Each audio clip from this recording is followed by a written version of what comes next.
The massive IMA scam that happened in Karnataka, Mansoor Khan who's been in jail for all this while, has now got bail in the ED case. I have with me joining us KV Dhananjay, who's closely monitored the case. Mr. Dhananjay, if you can take us through what this case really means, and then I'll go to Rizwan, who's a senior journalist, to give us sentiments of the people, the investors who are waiting even till date for their money to come back.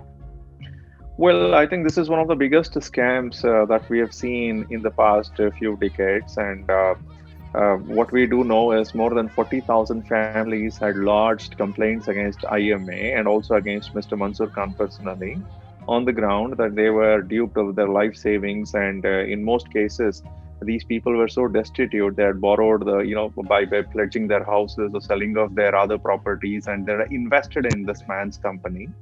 Right. Now the fact that he's got bail would, as a matter of law, mean that people are entitled to bail while the investigation, is complete, and Hmm. while they await their trial. So one may not see so much of significance in that, but then the people who've been waiting for their life savings to be returned to them, as far as their perception is concerned, the grant of bail to this person may be seen by them as a kind of a setback to their effort to get this thing, cleared up. So Right.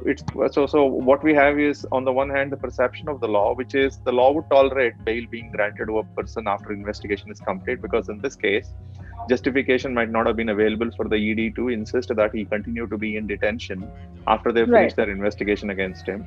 But Hmm. as far as the public and as far as the duped investors are concerned, they are more worried about whether this bail would herald, this man going scot free. Because in the last 15 years, as far as Karnataka is concerned, no one has ever been able to recover their money that was due by similar schemes. Of course, when I say Hmm. similar, those were much smaller Ponzi schemes. schemes, Ponzi yes. schemes, they were much smaller schemes. Now this ones are huge. I mean, when you can imagine, 40,000 families have in fact physically and then in writing complaint Absolutely. against IMA.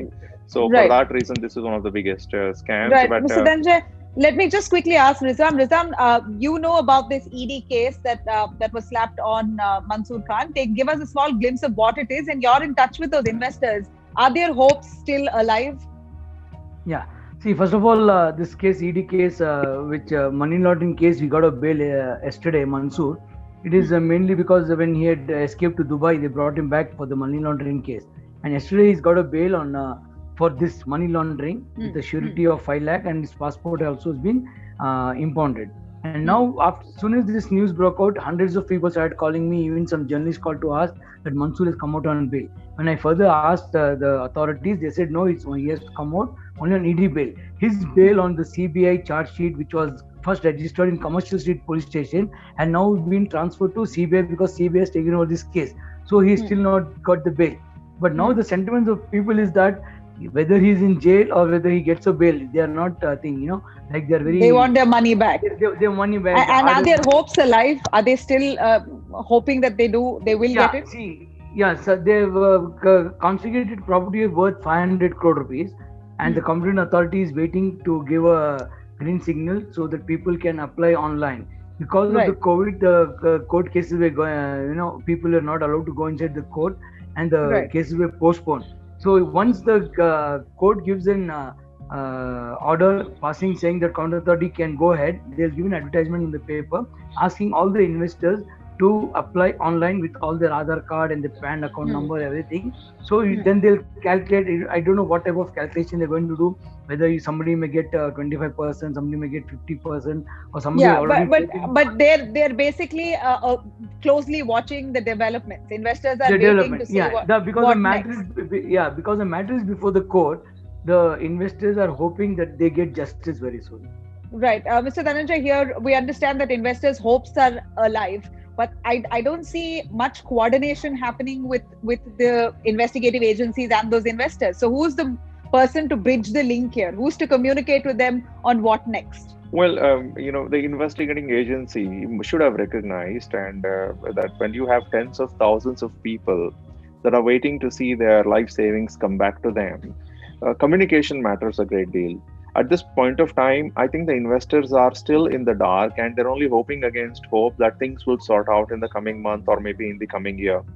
But is there anyone that will give us information about how much of depositors' money they've been able to trace, in the sense, do they really have a proper information about how many depositors have gone before the authorities, and when a depositor were to go before any authority, they certainly should produce some material, some document.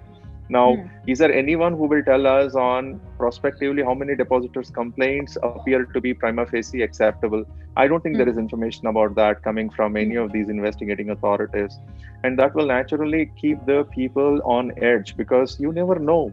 Now, what kind of proof are people required to produce? What we do understand is when people, in fact, filed those 40,000 complaints to the police station there in Shivajinagar, we also, and then Commercial Street, what we do not understand is that the papers were not even properly preserved. Now, you know very well, Nabila, that every year Bangalore, many parts of Bangalore get drenched and washed out.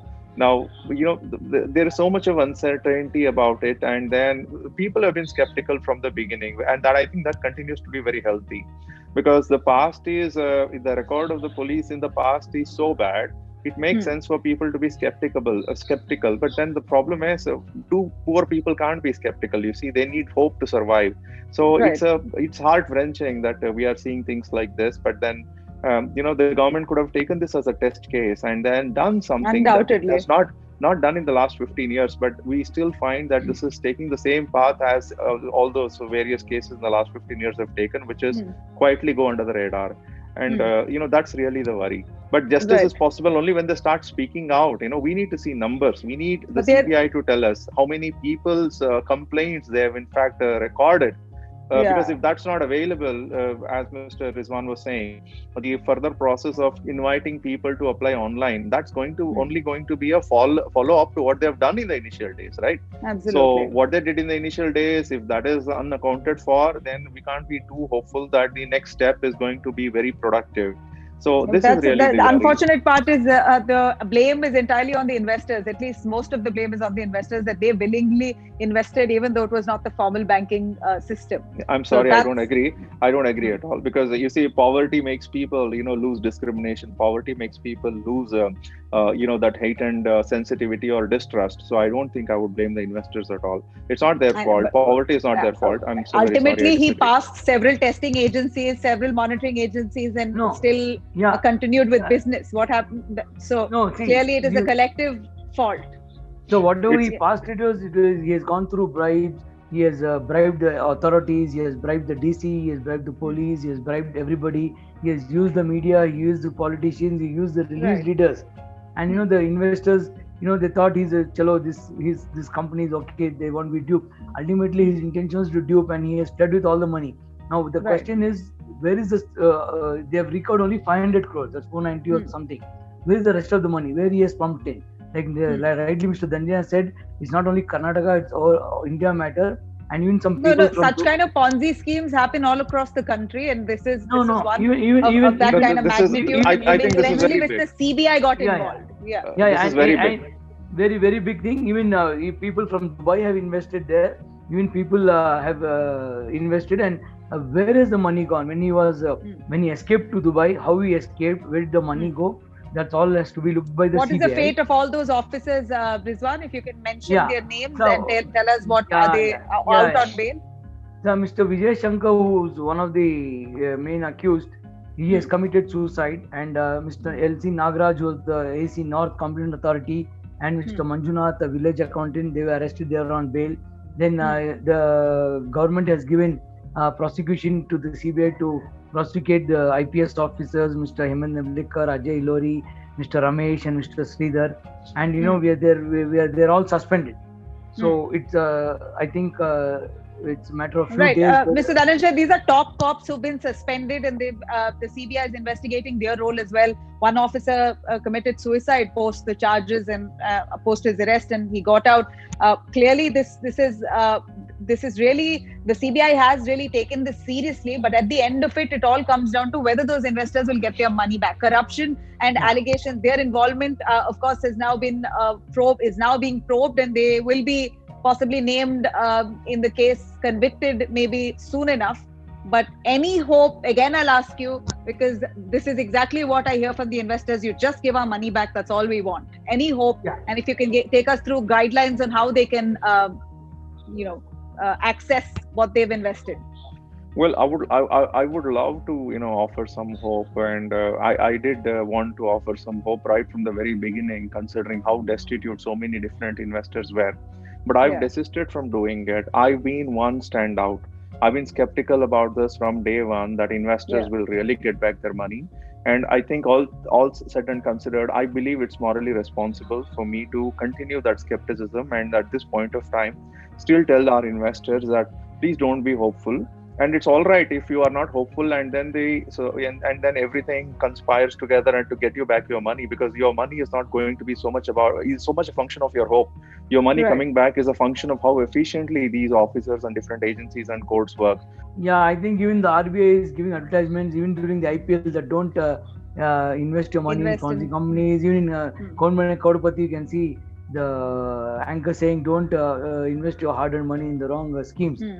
And I Hmm. think it's high time the investors don't fall to anybody's trap. Yeah, absolutely. Rizwan, what happened to politicians' role in that? In fact, the ex-MLA of Shivaji Nagar, Mr. Roshan Beg, all these allegations that came to fore, is his role Yeah, being probed at all here? And what about the other yeah, MLAs? Even for that matter, Zabir Ahmed's name yeah. was picked No, in the midst nothing. of it. It's unfortunate. Nothing has been probed and nothing is happening. And that this is the one of the reasons why investors are very unhappy on this issue. This is Hmm. one issue where why probe is not being against them when accused has given their names. Why the probe is not going? Why no action is being taken? Why they are being Hmm. protected? When this thing uncovered, so many investors were coming forward to say that they Hmm. chose to invest in this company because this man was, I mean, this Mansoor Khan, the Hmm. fraudster, was in close proximity to Mr. Roshan Beg, and Mr. Roshan Beg was a several time MLA. So a lot Hmm. of investors were saying that they, put their trust in Mansoor Khan's affairs because he was being seen with so many different respectable people, apparently. Right, I want to Rizwan? ask Rija one question. Once an accused says in the on a video or something that this so and so person has taken money or his name is being associated, why is the police or why is the CBI not investigation? They can do the on the basis of Mansoor's statement. Can they do the investigation? Hmm. Uh, Basically, but Mansoor had said that he had given money to Roshan Beg. Yeah. yes, But Yeah. well, if will that statement have any Yeah, yeah. value, or will the Go on, Mr. CBI Dhananjay. take? Yeah, yeah. Well, if Mr. Mansoor Khan said that not just once, or for that matter, not while he was not within the custody, because he did say that, before, I think when he fled, in fact, he came out Yeah. with these things. But if Mr. Mansoor Khan said these very things while in custody and during investigation or interrogation, it's required of the CBI to explore that option. And it would be improper for the CBI to say that we don't believe this. Why would they not want Hmm. to believe it? Correct. So, if he has said that later that some of his money is locked up with X or Y individual, then I think it's important for the CBI to have investigated that and then Hmm. to rule it out. But if Hmm. the CBI never wanted to investigate, then I'm very sure that itself may constitute an offense under the law that we have. The Indian Penal Code is very robust. Investigating True. officers or agencies should not make any effort to shield any person, and making an effort to shield any person is itself an offense under the Indian Penal Code. And I think that's something that a lot of people are waiting to discover as the trial progresses, On a matters final going note, forward. Mr. Dhananjay, a quick word on how is there a legal process that investors can go with to see if they can retrieve their basic principal investment at least? Well, it simply comes down to the process is, the authorities have to act first. It's so very unfortunate. As far as the people are concerned, they have done what they needed to do, which is they filed complaints with the police in those early days. But I don't think that's just enough, because something more is required here, and that Yeah, there's. more, let's all I'm hope. sure there's no coordination. Rizwan, is there any coordination between those investors and the investigative authorities? No, Anybody see, speaking to them? yeah, Has any yeah, committee yeah, being formed? People yeah. are trying to. Yeah. There are some associations who have taken up. IMA Investors Association is there, Okay. and some lawyers and some people are fighting it, and they're Okay. they're helping the investors to go. And at the Yeah. same time, some are also misusing these investors' Yeah, that's hard-earned what money. the worry is. So Yeah. and I and bring and you back the money, but you give yeah, me yeah, some money now so that I yeah. can fight. So All that. there I are hope some this is people, not another money-making tactic. but the matter is before the court, and till the court gives the order to the competent authority, nothing will move. Once the competent authority gets the order, and then when the things start moving, they'll know how much exactly property they have confiscated, how much the money they have recovered, how much auction has gone, and then the advertisement. Mr. Dhananjay, do you think this legal process that Rizwan is talking about and yourself, will that take forever? Is there ever an end to it? Well, I think it could take a very long time, but as far as people are concerned, I think they at the most would wait for a year or so. I don't think anybody should be asking these people to wait and wait for years together. I think they've already spent a year and a half over this, and probably another year or at the most a year and a half. Now, resolution in this case would mean two things, the twin things. Mansoor Khan has to be convicted. And if he's not going to be convicted, then it's not going to be possible to really recover that much of wealth from him. And he has to be convicted on the one hand, and on the other hand, the money has to start flowing to the depositors. The pro rata, I mean, of course, no one is saying that people will get all of their money back. It's a question of pro rata, which is I think a portion of it. Right. So like this case, I think the conviction is only for 7 years or 5 years. Well, they've added a couple of, I think it could go up to 10 years. So there are a couple of breach of trust and various other laundering offenses and all. I think combined prosecution maximum punishment is only 10 years, and we don't follow the system of consecutive punishments, you see. Whether what a shame. How many of them committed suicide? People passed away just out of shock, a sheer shock, and they were not able to feed their families. It was absolute disaster. Yeah. Even today, people are suffering a lot. People because of the money. The actual issues erupt now. Owing to the pandemic also. A pandemic also, people are suffering. Painful. Very, very, very painful, and absolutely painful. But it was nice to talk with both of you. Right, Rizwan, thank you very much. Mr. Dhananjay, I heard what you said. This is the only, I think the only thing that the depositors can do now is to wait and observe what the court's proceedings would be. Right. Thank you very much, Mr. Dhananjay. Thank you, Rizwan, for joining us.